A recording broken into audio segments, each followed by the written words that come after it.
Today on the Fallon Forum, we discuss Ron Paul's farewell speech before the U.S. House with Adil Khan, who's been instrumental in Ron Paul's work here in Iowa. The big question is, why does the corporate media choose to ignore this man? We'll talk about that and the future of Ron Paul's revolution when we get started here on the Fallon Forum. From the RE/MAX Real Estate Concept Studios, this is Webcast One Live. Ed Fallon here, folks.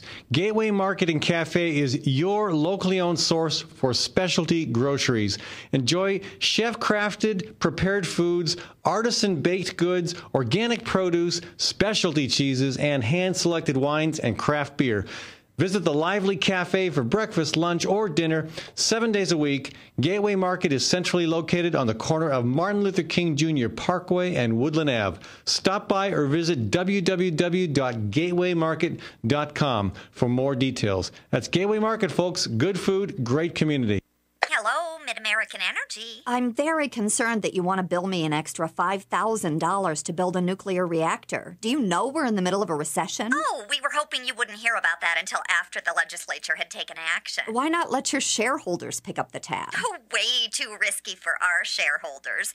We need you, our loyal customers, to pay for it. Wait, let me see if I understand this. Mid-American wants to build a nuclear power plant in 10 or 20 years, and they want me to pay for it now? That's right. Well, I'll just take my business elsewhere. Sorry, we're a monopoly. What we say goes. I've heard nuclear power is more expensive than other sources. Yes it is. And I've heard there's no plan for how to dispose of nuclear waste. We're looking at shooting it into the sun.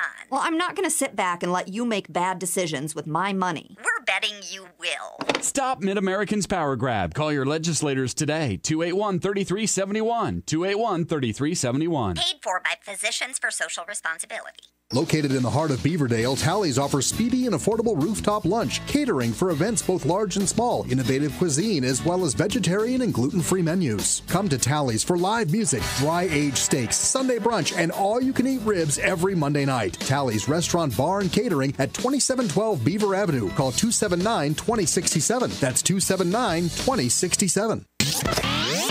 From the RE/MAX Real Estate Concept Studios, this is Webcast One Live.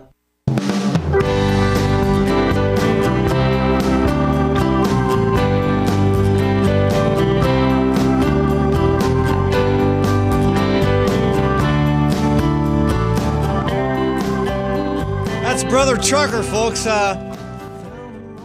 This show sponsored by Physicians for Social Responsibility and the Iowa chapter of the Sierra Club, and this segment sponsored by Gateway Market and by the Chinese government.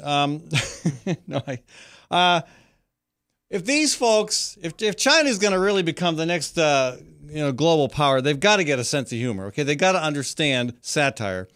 Apparently, the Chinese Communist Party newspaper, the online version, has hailed a report by The Onion. And if folks, you know who The Onion is, right? The Onion is political satire, unabashed.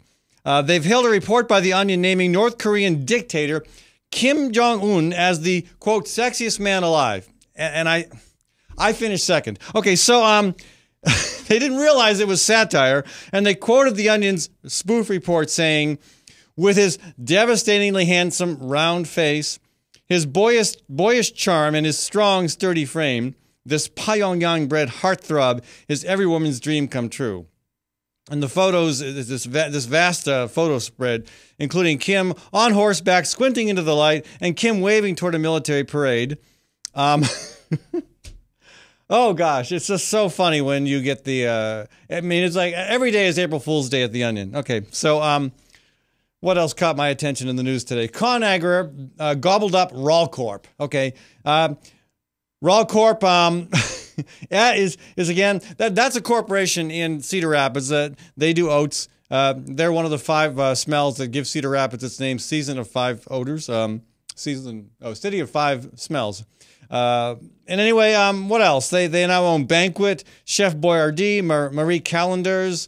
They own National Pretzel, Bertolli Frozen Meals, Del Monte.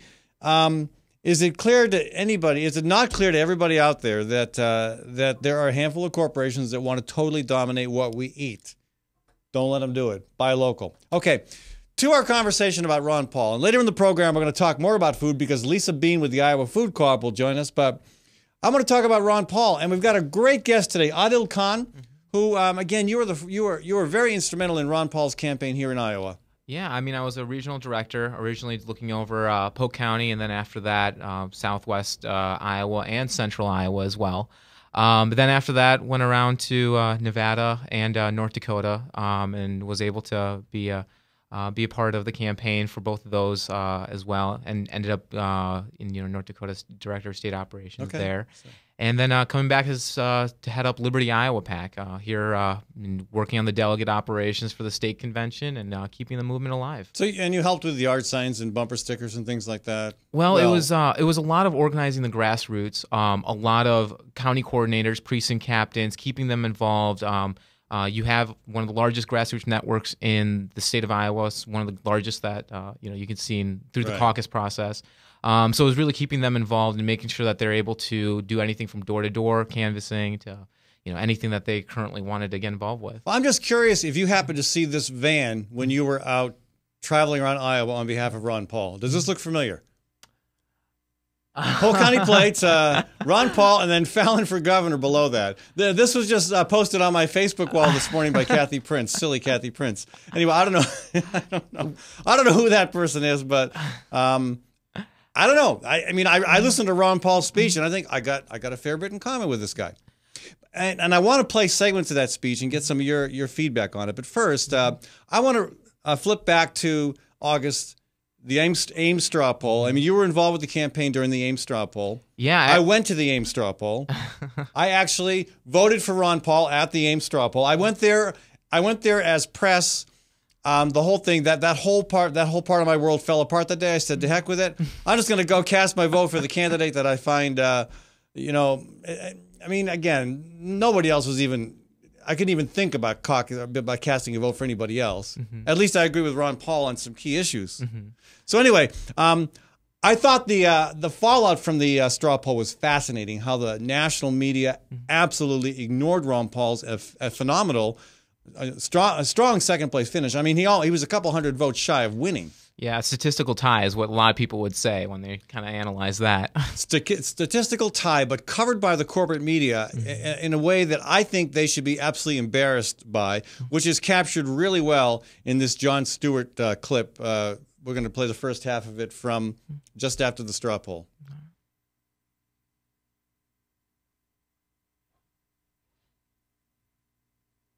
The amazing Maddie Arrington is working on it right now.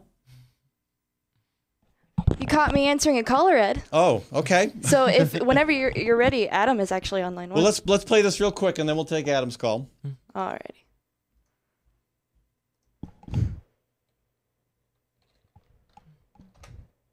See, could it be that the views of both parties are essentially the Maddie, same? scratch that. We'll come back to that later. I want to do the Jon Stewart clip. Okay, so we'll play that later because I think it's really, really instructive as to how corporate media works. But let me start with there's several clips I wanted to play from Ron Paul's speech, and I think again I find a lot that I agree with.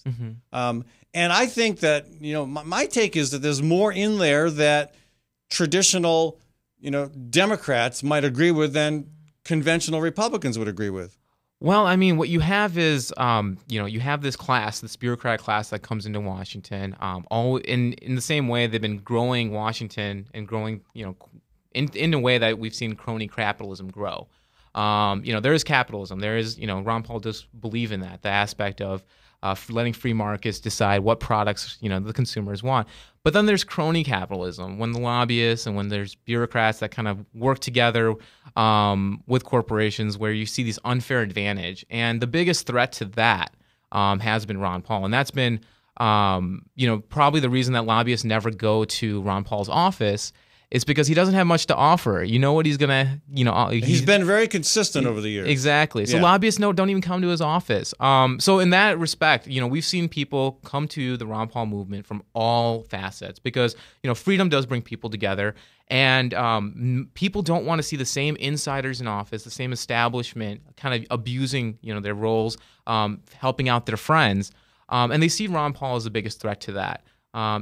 When you see Ron Paul, you see that he's consistent, represents an ideology And it's just an honest man. So it's really rare to see that in Washington, and it's something that's very attractive to. And he blasts Washington in his speech. But let's, folks, we're talking with Adil Khan today, and you're welcome to join the conversation at 244-0077 or toll free. It's 855-244-0077. Let's go to our phone lines with. Is it Adam? All right, Adam, welcome to the show. Thanks for having me. Yeah. What's on your mind? I know. Is this Adam Sullivan? Yes, it is. Okay. Yeah. I think that your lead into the last question was was right on. I think Ron Paul is obviously a Republican. He's seen as conservative. He's seen as, to some extent, a Tea Party leader. I've heard him called the grandfather of the Tea Party movement. I mean, we have some of the leading Tea Party legislators here in Iowa were supporting him. Chris Pearson, exactly. Kim Pearson, and Sorensen, I believe. Right. Glenn Massey as well. Glenn Massey. Right, and to a large extent, I think that's an accurate representation. But at the same time, Ron Paul does have a lot of policies that are from the left. He's anti-war, which is something that the Tea Party is not known for, at least. Maybe that exists independently among its members, but it's not known for being anti-war. It's against the use of executive power, and I think you'd find that a lot of people who are in the Tea Party now had been George W. Bush supporters and supported his expansions of executive power. And so I think that Ron Paul has a lot to offer leftists as well, and I think that leftists need to work, and I know that you're a proponent of this, Ed, of working together on coalitions on issues rather than judging a candidate on the whole. Because if we're going to judge candidates on the whole, most leftists probably shouldn't have voted for Barack Obama either, because they should probably have some reservations with his candidacy. Right, and I think a lot did, and many didn't vote for him, but I think folks in the end did, just because they looked at Mitt Romney and ran away in fear and terror. Sure. But yeah, I mean, would you say, now you've watched the speech that Ron Paul gave on the floor of the U.S. House, his farewell speech? That's right, yeah. And did you find it to be more frequently referencing liberal talking points than conservative talking points? Yeah, I blogged about this, and I didn't do an intense scientific content analysis, but I used Control F on my keyboard and just did a content analysis like that. He only said handout twice, and he only said welfare 7 times. And you'd expect, if he was really this unabashed conservative, he would have been harping on the welfare state and government handouts the whole time. And did he ever say abortion or marriage equality? He didn't touch on marriage, and I don't recall if he touched on abortion. Yeah. But he said war 43 times, and he talked about executive power 23 times, and so. The fact that he focused much more on executive power, anti-war, the use of force by police, things like that, than he did on welfare, I think speaks a lot about his priorities. Yeah. Adil, any comments, any feedback? Well, I mean, he is not Ron Paul is definitely not a proponent of kind of this increase of the executive powers we've seen. I mean, from everything from NDAA, where currently the president has the power to kind of indefinitely detain anyone he suspects as being a terrorist, and that's up to his discretion.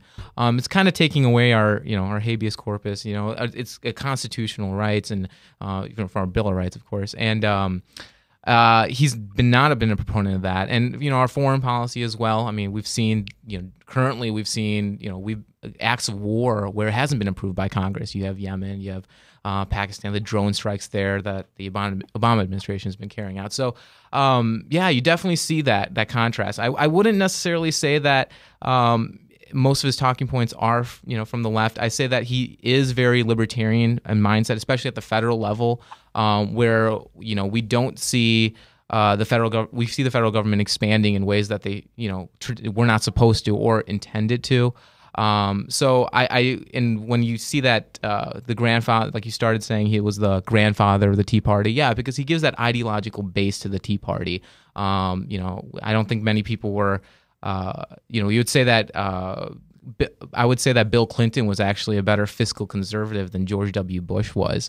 And I don't. Well, yeah, the budget was certainly in better shape after him. Yeah, when it came to spending, I mean, Bill Clinton actually spent less than George W. Bush. So we kind of see that the people, there's this, the people sitting in the White House do change. 4 years, 8 years at a time, but the policies really don't. Yeah, and Ron Paul says in his speech that.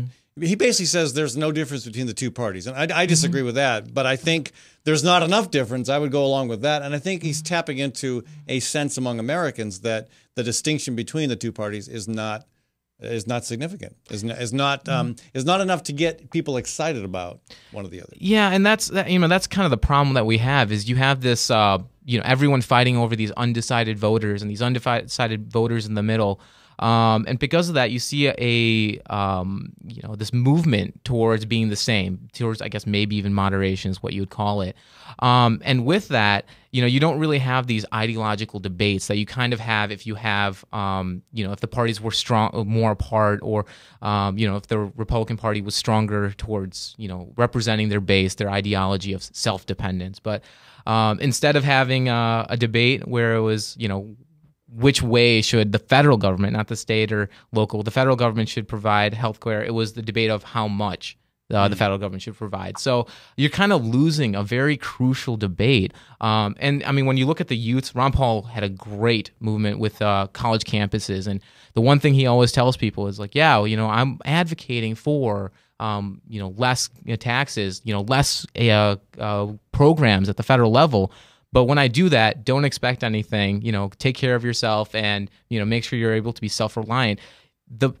That's kind of missing in the current discourse. We don't have, they claim, the Republican Party currently claims to have that base, but you see the same policies come in and out. And Adam, what I saw watching Ron Paul's speech was probably more criticism of the Republican leadership than the Democratic leadership. Did you get that as well, or did you think? Yeah, I think, on one hand, I think Republicans are more apt to criticize within their own party. I think Democrats are more team players to some extent, and obviously, Ed, you're a good counterexample to that. But generally speaking, I think that's the case, that maybe Republicans are a little bit more apt to it gets me in trouble all the time. Yeah. Yeah, but I think that's accurate. I think that he had just as many bad things to say about Republicans, if not more, than Democrats.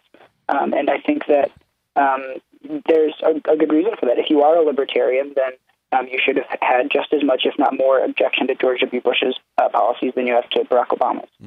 So what's your sense of the Johnson County, allegedly the most Democratic of Democratic counties in the state of Iowa, maybe with the exception of Fairfield, perhaps, the most progressive community in the state. Is there much interest in Ron Paul or his ideas now that this election is over and that Ron Paul seems to be moving on? I think it's still largely isolated to a young people movement, a student movement, and so there's always going to be libertarians on college campuses. There's always going to be, for at least the next couple election cycles, there will be people on college campuses and 20-somethings that align themselves with the Ron Paul movement. But so you're saying there is still a fairly strong movement on campus? Yeah, definitely on campus. Around Ron Paul's ideas? Young professionals, but I don't think Ron Paul has a ton of staying power after his activity among people who aren't in that age group. All right. Hey, Adam, thank you for the phone call, and thanks for the little bit of research you did. That was interesting. Yep, thanks. I enjoyed it. Take care. So, Adil, okay, to that point, that the core of what Ron Paul believes in, it seems to be appealing largely to a student population, a youth population. Now, some could say, well, that's a fairly small demographic among those who vote. You could also say, well, that's the growing component of the voting electorate. What are your thoughts on that? Well, I would definitely say the youth vote was something that Ron Paul captured compared to any other candidate. Was that where the majority of his votes came from in the caucus? No.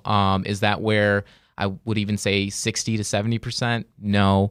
But it is it's a margin that's very impressive. Why? Because you have a party that is getting older in demographic. The average person who went to a caucus was almost, I think, over 70. And then you have this. Really? Yeah, it was something. It was. I remember looking up the statistics. It was something close to even 70. That was for a Republican caucus, and that was something that's alarming if you're in the Republican Party. And then you have I went to the Republican caucus, first and only time ever. Okay, it was great fun. They elected me secretary. Okay, and it was a fairly young caucus. Okay. And it went 55% with Ron Paul. Okay, well, there we go. So, and we passed probably the only Republican caucus in the state to pass a pro-gay marriage resolution. Okay. Well, yeah. I mean, that's very interesting. It's because you do have a strong surge of youth getting involved, and if you do not capture the youth and you don't capture the youth vote, especially by converting them with an ideology, you're not going to be able to grow as a party. I would say that, of course, a large percentage of his votes were not from the youth, but it is it's something that the Republican base needs. You cannot ignore that demographic. That is going to be the future of your party.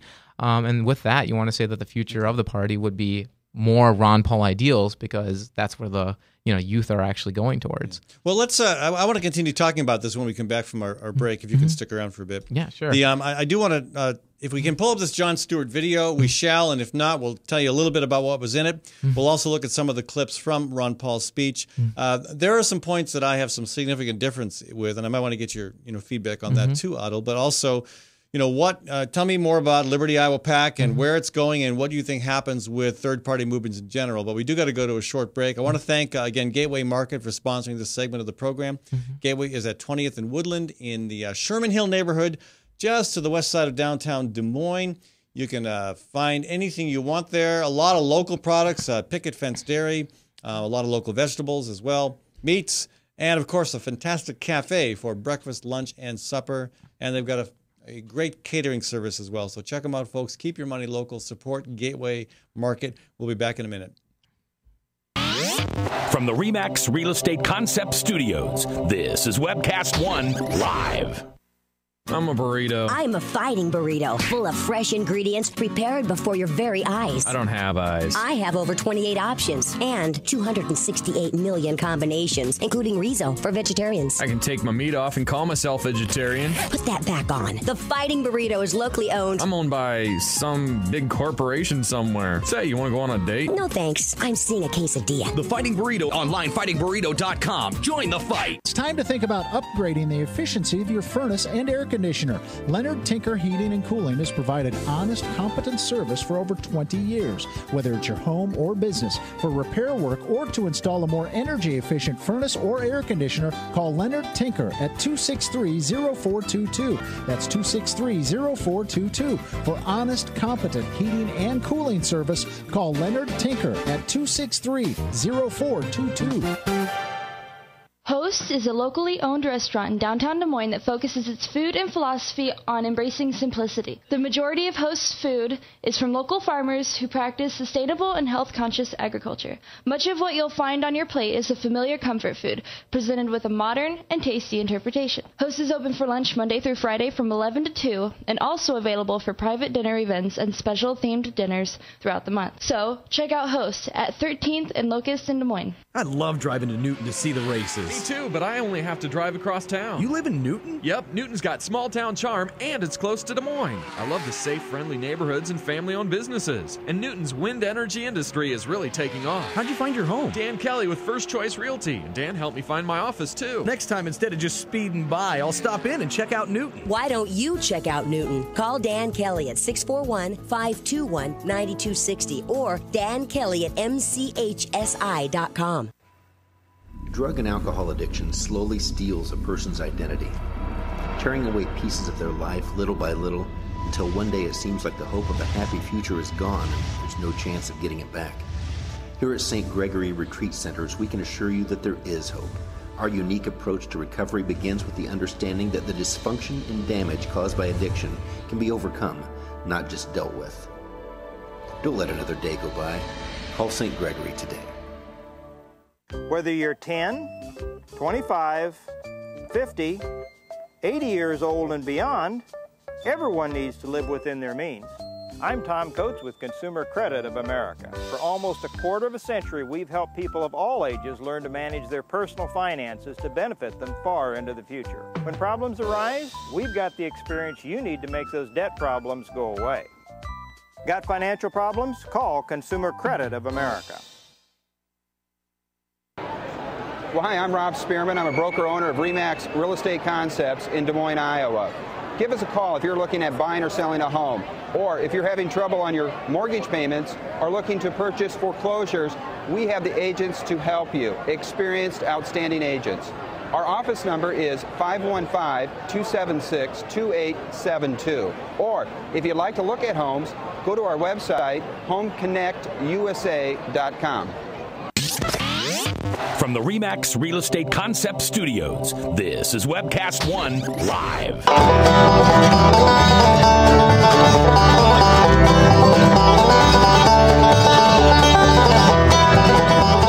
Baber's Neighbors. You know Baber's Neighbors, Adel? I don't, but I'm about to hear about it. You need to get out more, man. You can't just be sitting in front of your computer walking on politics all day. I mean, you got to get out and cut a rug once in a while. You caught me there. No better way to do it than with bluegrass. Baber's is one of my favorite bands. This segment of the show, folks, sponsored by Reynolds Energy Solutions. We're talking with Adel Khan with the Liberty Iowa PAC about the Ron Paul phenomenon, which I think may still be an ongoing concern. We've been struggling to pull up this Jon Stewart video that I think encapsulates the problem with candidates like Ron Paul. Disagree with him, agree with him. I think what happened with him after the straw poll says volumes about how the corporate media feel about candidates that are truly challenging systemic failure. So, Maddie, are we able to run that Jon Stewart video? We are. We're going to run the first half of it. Here it is. So now with Pawlenty dropping out, Rick Perry dropping in, and Michelle Bachmann and Ron Paul dominating the Ames straw poll, we got ourselves a race. We have a top tier. It is Mitt Romney, Rick Perry, and Michelle Bachmann. We have a new top tier, and it's Perry, Mitt Romney, and Bachmann. There's now a top tier in this race, at least for now, of Romney, Perry, and Bachmann. I mean, I think that's fair to say. Really fair to say? You're not forgetting, I don't know, anyone, say an ideologically consistent 12-term congressman who came within less than 200 votes of winning the straw poll? Isn't anyone going to give that gentleman a little love? There's a top tier now of Bachmann and Perry and Romney, and, you know, we haven't mentioned, and we should. Thank you. We haven't mentioned, and we should, Rick Santorum, who did really surprisingly well for the amount of money and resources he had. Rick Santorum? He didn't get half of what Ron Paul got. He lost to the guy who lost so bad he dropped out of the race. Santorum? We're looking at Mitt Romney, who continues to be the front runner, but we have Rick Perry as well, and now Michelle Bachmann. Let's not count out John Huntsman, though. What? John Huntsman? Huntsman got 69 votes. If all of John Huntsman's supporters met at the same Ames, Iowa Quiznos, the fire marshal would say, yeah, that's fine, no problem. There's still some tables open in the back. Huntsman was the only Mormon running in the straw poll, and he came in second amongst Mormons. And by the way, this pretending Ron Paul doesn't exist. And it just goes on and on. I mean, it says so much to me about the corporate media. And obviously that's one thing we're trying to do here at Webcast One is provide alternatives to that. But why? I mean, how can you possibly ignore a candidate that came within 200 votes? And then he continues to be ignored. So what is he saying that is so radical, that is so frightening to the power structure in this country? You know, again, I think he's a very strong, opponent of the establishment. I mean, what was interesting about that clip that you just showed is you went from Fox News to CNN to all the mainstream media outlets, not the right or all of them, all of them, and they all had the same consensus. There's a lot of things that he threatens. He threatens the way kind of the status quo that we've currently had. You have not only is it important to look at who funds the politicians, but you also have to look at who funds the media, and Ron Paul would say the same thing. You have the same power players, the same special interests influencing big media. Right. And that's something that, Ron Paul doesn't get the coverage everyone else does. You have, on our campaign, we had to compensate, with a grassroots support for this coverage we were not getting. And time again, we would be seeing ourselves blacked out. You'd have college campuses with thousands in attendance, thousands. And, almost in LA, there was one, rally with tens of thousands for a primary candidate. So maybe Ron Paul's point about the two major parties being similar is not that far out of line. Let's play a few clips from his speech, his farewell speech before the U.S. House. Let's play this clip and then talk about it a bit. All right. Neglect ushered in an age of redistribution of wealth by government, kowtowing to any and all special interests, except for those who just wanted to be left alone. That is why today, money in politics far surpasses money currently going into research and development and productive entrepreneurial efforts. The material benefits became more important than the understanding and promoting the principles of liberty and a free market. It is good that material benefits is a result of liberty, but materialism is all that we care. If materialism is all that we care about, problems are guaranteed. And he goes on to say that, again, he does not see any significant difference between the two parties, and a lot of it is around this whole issue of money and expectation that government is going to, if you're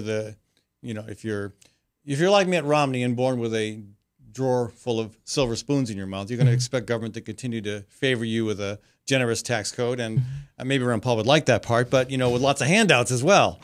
And if you're on the other side, you're going to expect other types of support.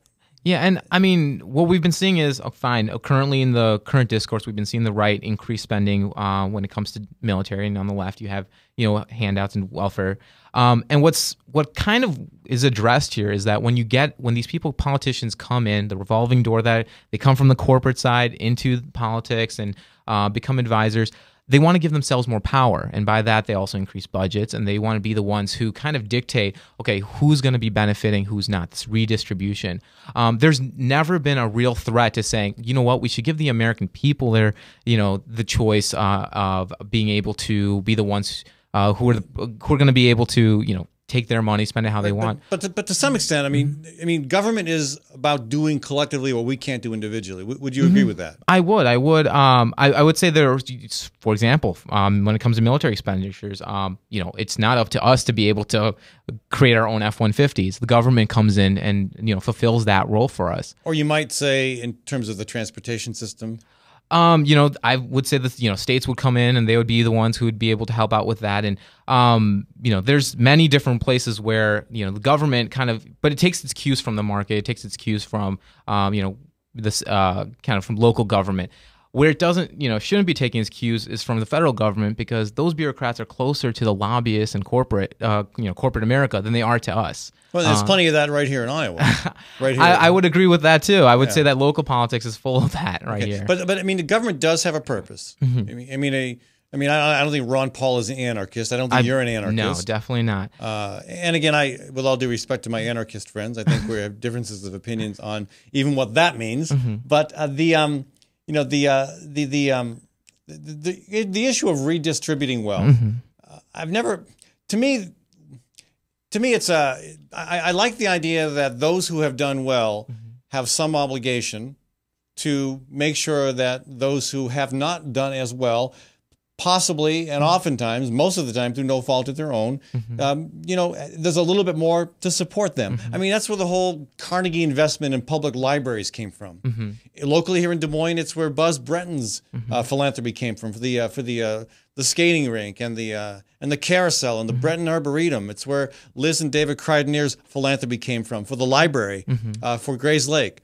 And again, government wasn't forcing them to do that, but unfortunately, that kind of philanthropy nowadays is a minority among people who are very wealthy, and to make sure that the wealthy are doing their part, because again, I mean, my opinion is no such thing as a self-made man. With all respect to Herman Cain, he didn't get to be the rich pizza guy because he just did it all on his own. He drove on roads that you and I helped finance.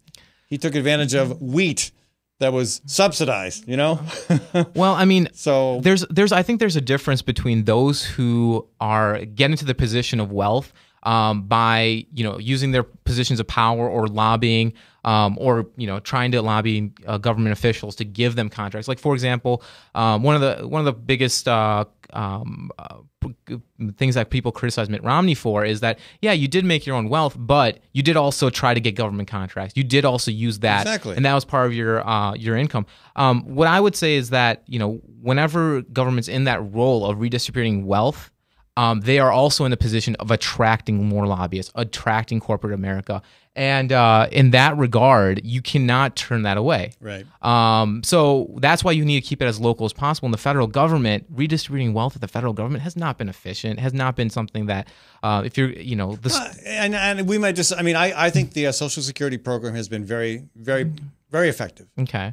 Maybe you disagree with that. But then again, there are other opinions on this. I don't know whether you've met my bike, but my bike occasionally has something intelligent to say. Hi. Hi, bike. Okay, so I agree that there's some things that federal government does that local should do, or state. But I have this feeling that a lot of people see the government, not just federal, but local as well, as being this entity that's outside the people or around the people or above it or maybe sometimes below it, but never one that is part of the people. Do you know what I mean? Or that people are part of. Like they see it as something other than us, which is wrong because we are the government. Well, I think there's a lot of policies that come out of the federal government that most of us would deem unpopular.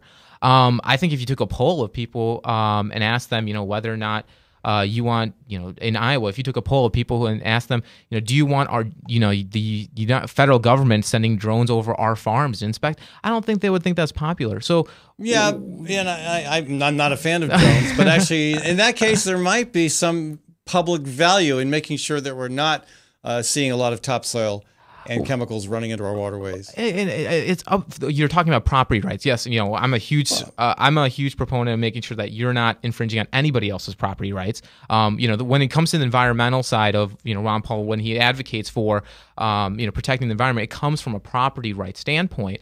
But again, that should be something for the state level. The federal government, again, once they get elected, you see the same policies come in, and most of them are a lot of unpopular policies. All right. Let's take let's take a phone call from, Leonard Tinker. Welcome to the show. Yeah, I'm a little amused at this enthusiasm for Ron Paul. Mine or Ottle's? Anybody's. Mine is tempered. On foreign affairs, I agree with him. We need to close 700 military bases around the world and bring the troops home. The problem is when he starts talking about economics and monetary policy, he ought to stick to practicing ophthalmology or whatever the hell he practices. What is your problem with his economic policy specifically? It sucks. Other than that, it's like this. Okay. Contrary to what Ron Paul would realize, or anybody else of the tea pussies, when it comes to the recession of 2008, 2009, okay, if it hadn't been for the Federal Reserve System, it would have made the Great Depression look like a walk in the park. We need the Fed. Now, we don't need 700 military bases, but we do need the Fed. But you're saying we don't need we didn't need the bank bailout, perhaps, but we did need the stimulus package. Is that what you're saying? No, I think he's talking about the Federal Reserve Bank. To be honest with you, I'm not totally sure about the bank bailout. I was just trying to read between the lines there. If we had Glass-Steagall, no, we wouldn't have needed the bank bailout because we would have never got to that point. Of course, Bill Clinton helped get rid of Glass-Steagall. Well, if you're looking for somebody who's enthusiastically supporting of Bill Clinton, you're still looking. He also got NAFTA through in cooperation with the rest of the fascists in Congress. He and Newt Gingrich were working sweetly hand in hand. And I think that's part of what Ron Paul is criticizing is that comfortable relationship between the Republican and the Democratic Party establishments that do not want to shake the boat or challenge the status quo. When he starts talking about monetary policy, he betrays terminal ignorance. On the other hand, I kind of like it. I kind of like Republicans behaving like morons. Leonard, thank you for the call. Yep, no problem. Well, when we were just talking about unpopular, federal programs, one of the biggest one is Federal Reserve. When that was last polled, it was more than a majority, over 60% of people didn't approve of the Federal Reserve.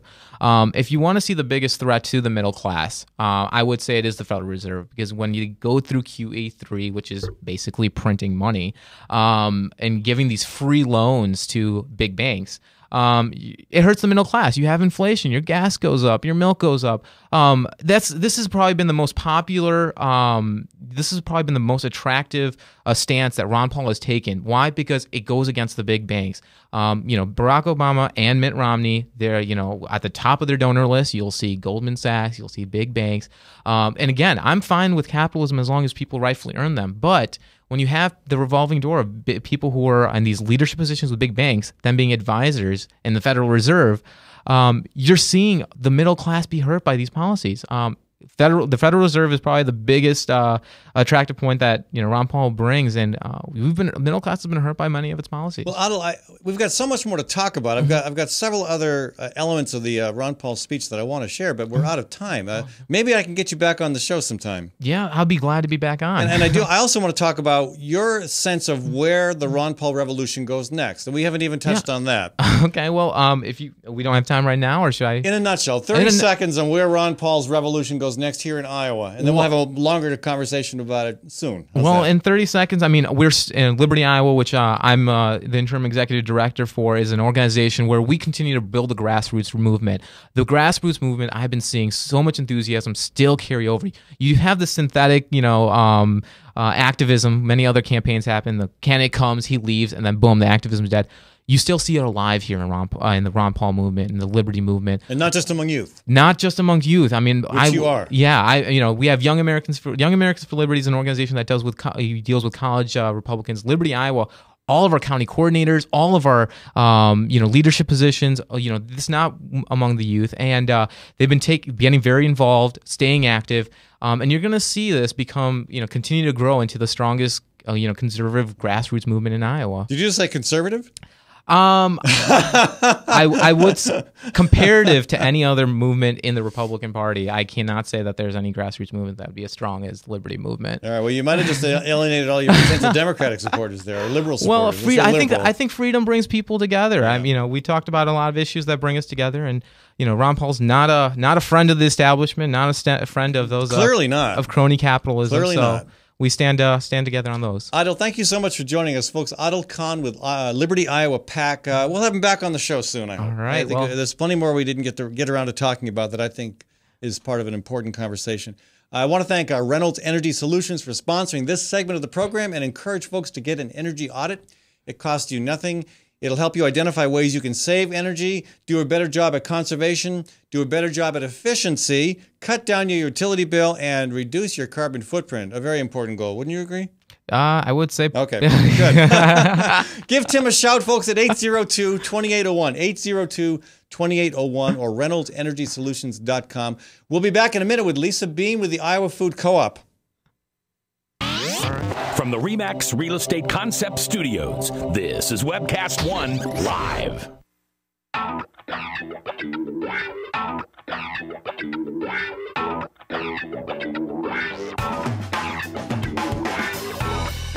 Well, good morning. This is the 7th of June in the Lord's year 2010, and this is day 1 of WebcastOneLive.com. We will begin with Max World Live with my special guest, Tom Coates. In just a minute, there's Tom. Wait. Howdy. And we will be live for the very first time on Webcast One Live.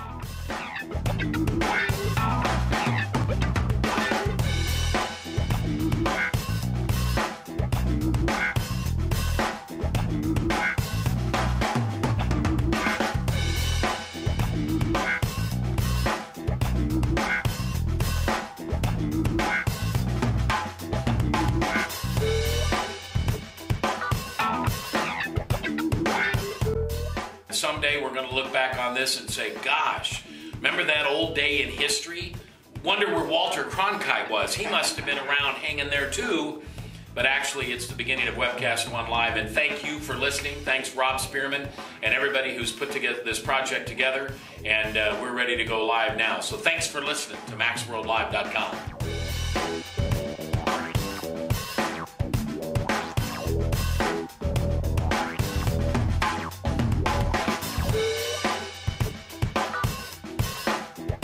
I can't tell you that it's going real well from time to time, but it is going, man.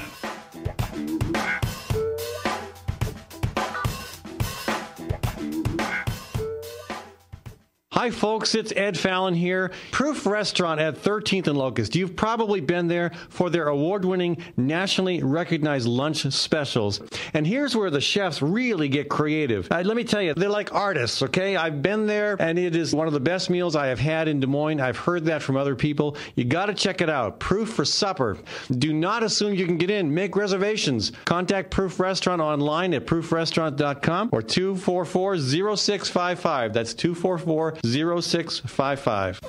This is Dr. Holding, the Story County Veterinary Clinic. For 15 years, we have been spaying and neutering feral cat groups at affordable prices. Wild cats destroy game birds and songbirds. A single female cat can produce over 4,000 kittens in 7 years. The shelters are full, so unwanted kittens will be put to sleep. Your cats will stay home and stay healthy. Call us for all your dog and cat needs at the Story County Veterinary Clinic between Ames and Nevada on Highway 30, 1 mile east of Interstate 35. 515-232-8766. Nestled in the heart of downtown, Ritual Cafe is one of Des Moines' most unique places, offering a wide variety of coffee and tea. Ritual Cafe also serves the only all-vegetarian menu in town. And Ritual Cafe is a cultural hub for artists and musicians, with a performance stage hosting local, national, and international talent. Make Ritual Cafe a part of your daily ritual. On 13th Street between Locust and Grand in downtown Des Moines. And check out ritualcafe.com. More than ever, average Americans are being squeezed by high energy prices. For decades, oil companies like British Petroleum have demanded access to the oil off America's coasts, and they even receive taxpayer subsidies. Yet increased drilling won't solve America's energy problem. It will only increase oil industry profits. The Iowa chapter of the Sierra Club supports clean energy solutions, energy efficiency, and conservation as the pathway that's best for America, both for our environment and our economy. For more information, go to iowa.sierraclub.org. That's iowa.sierraclub.org. From the RE/MAX Real Estate Concept Studios, this is Webcast One Live.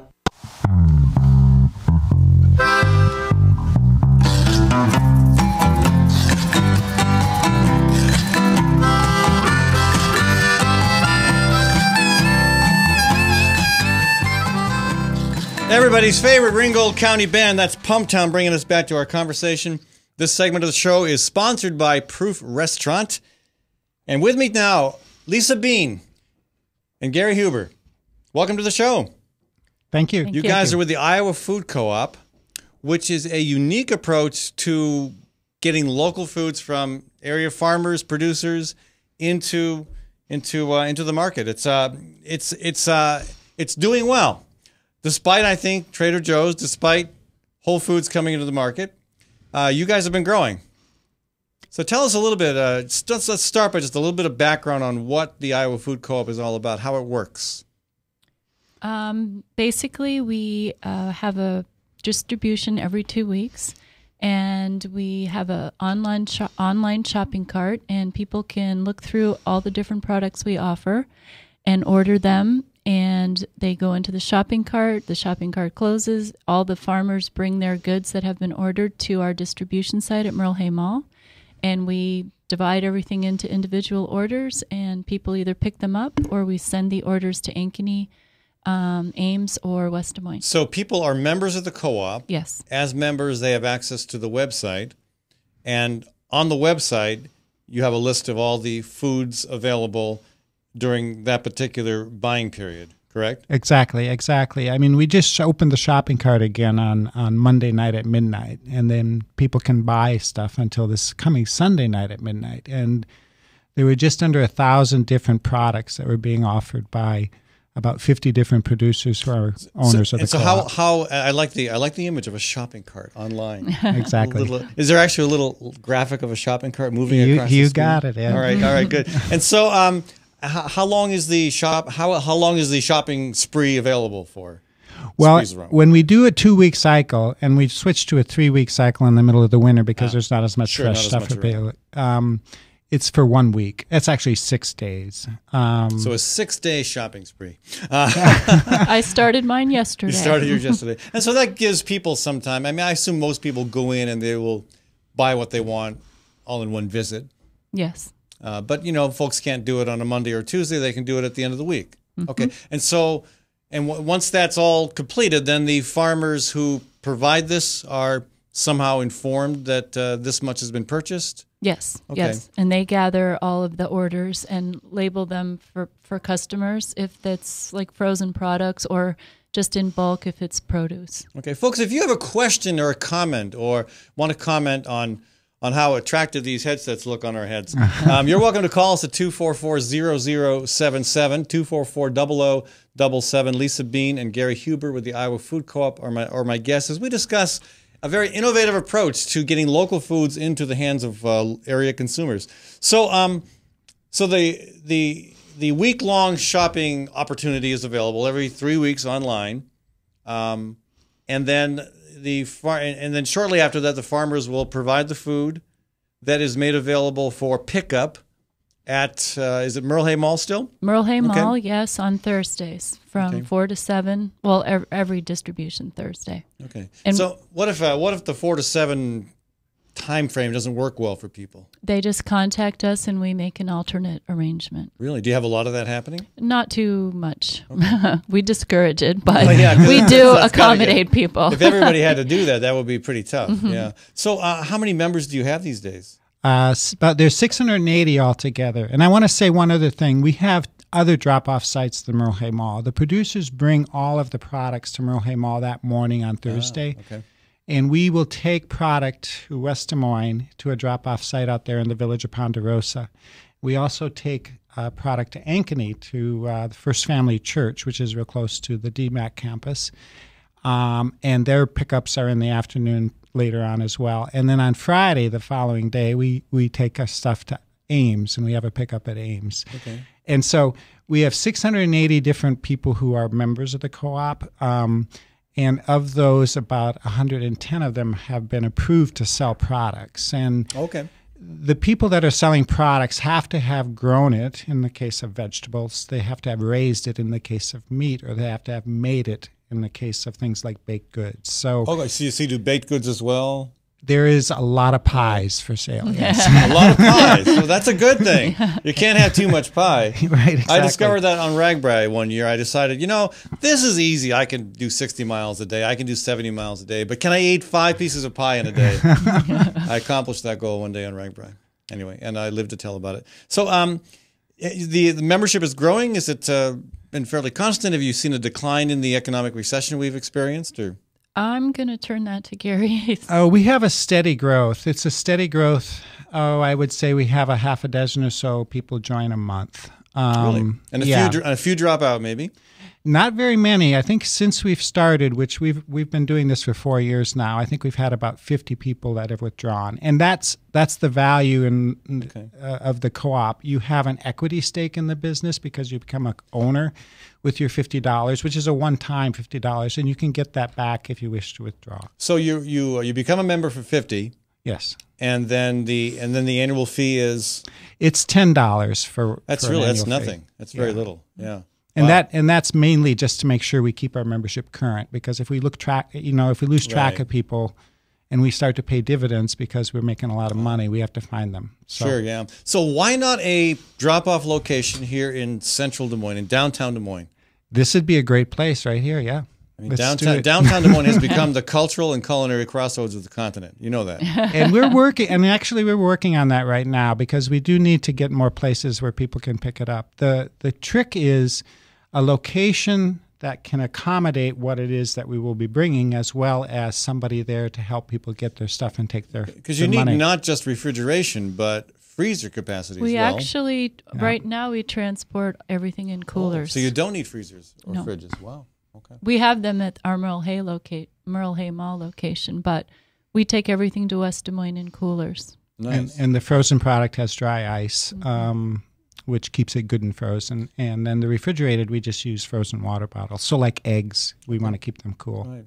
And how many farmers are talking about? 100 and There's 110 that have been approved to Wow. sell products. Now, not all of them sell all the time because it's Sure, seasonal for some sure. of them. Yeah. But this last cycle, which was in the middle of November, we had 52 different people sell stuff. And that's pretty good. I mean, that's got to be encouraging for folks who want to get into local-based agriculture. I think this is an excellent opportunity for people that are interested in, and we've had actually members who have been consumer members who have become producer members. I mean, there's been several.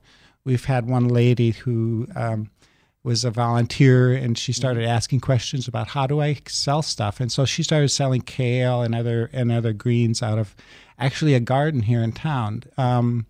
And we've had another member that started a bakery that's doing gluten-free and grain-free products. That is a growing market. I'm running into more and more people who are gluten-free. Yeah, and that's what's nice about what we have to offer. These are really special products. I mean, they're very unique in a lot of ways, and you're not going to find them in a lot of retail stores. So, what about the recently there was a different kind of co-op in Valley Junction that closed. Tallgrass. Tallgrass. And that was a long time in the planning. It seemed to be well put together. It seemed to be offering something that folks wanted, and it didn't last very long. Has that affected you at all in either positive way or a negative way? Well, I was a member of that as well. I think it might have. Well, we offered all of the members of Tallgrass a trial membership to our co-op, and we got quite a few new members trying our co-op. And really the difference was that this was a storefront that was open regular hours. Right. And maybe that was more overhead that could be managed? I think their overhead, overhead is one thing, and I did want to mention that's one of the best things about our food co-op is that 90% of what we pull in goes back to the farmers. So we try to keep our overhead as small as possible. What percentage was it at Tallgrass? I have no idea. It was, our business model is a lot different in that we really don't have any inventory that we're trying to carry in our business. The inventory is carried by the producers, which is fine with them. I mean, they're only bringing what they sell. And we don't have store hours, so we don't have to have a staff there, and be open on Sundays for people. Now, I know Whole Foods likes to tout that it has local produce as well, although I know a bunch of their produce actually comes from China. But to what extent are Whole Foods and Trader Joe's offering local farmers an option for selling as well? I think we went through Whole Foods and we looked at stuff that was in there shortly after they had opened. They talk about how they've got about 30 or 35 different local producers that are selling their products there, which I'm not sure how they define local.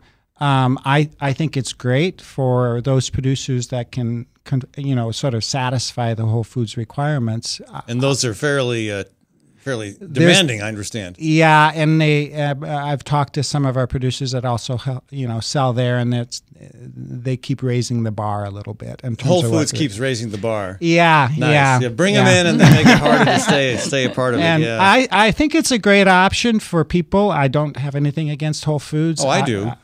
Yeah, well, that's fine. You said one thing about the Iowa Food Co-op is you said 90% of the money that comes in goes to the farmer. I think we do things better than Whole Foods. I mean, we return 90% of what the consumers are paying goes directly to the farmers. 100% of what is being sold for us is being sold by the people that made it or grew it or raised it. And I'm sure that even at Gateway Market, Campbell's, New City Market, you're not going to see 90% go to the farmer, but at least with those things, those businesses, you'll see the money stay in the local community. With Whole Foods, it's going down to Austin, Texas. And that's the other thing. All our money is right here in our community. So, so I encourage people to shop through us and go there if they have to. Yeah. Well, and they don't have to, in my opinion, anyway. So, has the recession hurt you at all? Has that been an issue? We've often thought about what would have happened if we didn't launch in November of 2008, because that was like 3 months after all of that stuff was happening with the financial markets. The timing was not great. And so we've been successful. This last year, we've been kind of steady in sales compared to the year before. It does have an impact. I mean, there's not as much disposable income, and I don't think of ourselves as being an expensive place. But food is not something that you buy with disposable income. Well, yeah. I mean, that's true. I think people don't have as much money as they used to, so they're more conscious of where they buy. And so, but they're also very health conscious these days. Health conscious, and I think if you look at the sort of the types of people that buy through us a lot, we have a lot of young professional families with kids that want to serve them good food. So, and you're currently 680 members. Yes. And hopefully by the end of this show, there will be 20 people calling in, and you'll hit 700. That may be ambitious, but folks, if you do want to join the Iowa Food Co-op or get more information about it, how do folks do that, Lisa? You can go online to our website. It's iowafood.coop, and you can look at you can read all about our producers. That's another great thing about our co-op. Our producers are listed online, and their practices are described. Sometimes their family situations, so you really get a feeling of community, like you know who's making your food. But the website, iowafood.coop. Okay, iowafood.coop. Check it out, folks. I wish we had more time. I'd love to get your take on some of the other issues affecting agriculture generally, but maybe you wouldn't want to go there anyhow. Next time. But next time, okay. Thanks for joining us, Gary, Lisa, and thank you, Proof Restaurant, for sponsoring this segment of the program. I don't know if you guys have been to Proof Restaurant. Fantastic. These chefs are artists, and they're trying to use as much as they can from local sources as well. Proof is now open for supper from Wednesday through Saturday, and you will find me there tonight, folks. And I highly recommend Proof. Again, for the quality of the food you get, it is. I've heard people say it is the best meal they've had anywhere in Central Iowa. So check them out. They're 13th and Locust. Would not be a bad idea to call to make reservations. You can find information about Proof at proofrestaurant.com. Online again, 13th and Locust. Check them out, folks. And thanks for sticking around for the Fallon Forum. Tomorrow I'll be back with Dan Kelly, who is, again, fresh off a re-election victory that was a little bit of a bigger margin than last time. He won by, 270 votes his first time around. This time he got 62%. But we'll talk with Dan about what we might expect to see at the State House this coming session on a variety of issues, and you're welcome to call in and ask your questions as well. We have some other business to cover as well tomorrow. I do want to thank Webcast One Live for providing the studio for the show, and I want to thank Maddie Arrington, my producer, and I want to remind you that you can stick around for another hour of local talk with Bradshaw here at the same location, Webcast One Live, also available on the Fallon Forum website. Thanks, folks. I'm Brian Leach, owner and general manager of Service Legends. I brought along a couple of the home comfort heroes. Hi, I'm Tammy Wells. I am Nick Wondershide. I am administrative manager. I am the senior technician from Service Legends. It seems like every good thing, when you feel it to the bone that it's good, there's a lot of hard work put behind it. I don't think that you can fake it and have it turn out good. You know, if we seem like, okay, that's just weird, it's just a furnace, why would you believe so deeply in a furnace? It's not just that, we want to show the world that you can have good service. Yeah, I mean, it's got to be, it's your home. It's built into our daily trainings, it's built into our culture, that we're going to do whatever it takes to have each client say they love us, period. That's why we spend all the hours in the training that we do. And if we guarantee it's going to be a good experience for you, or else it's free, what type of work do you think we're going to do? There is a guarantee. Temperature selection guarantee, fixed right or it's free guarantee, comfort guarantee, best value guarantee. All of these guarantees hold us accountable to ensuring that we exceed your expectations. And if for whatever reason we'd fail and we can't make it right, we guarantee all of those guarantees with a 100% money back guarantee. I mean, if you don't think that your technician can fix it right, are you going to say that to a client? No. You don't have to worry about having a technician come to your house. We drug test, background check all of our team members. We put safe people in your home. Each and every one of our service techs, 400 hours a year in training. You tell it the minute they walk in the door. They know what they're doing, they've done their homework, and they actually truly care about what you want. Because at the end of the day, you're the person that makes sure I have a job. They're going to be listening. They're going to want to know what your challenges are. Then they're going to come and give you options, and you get to choose. If I'm there to help and I make it easy and painless, I did my job right that day.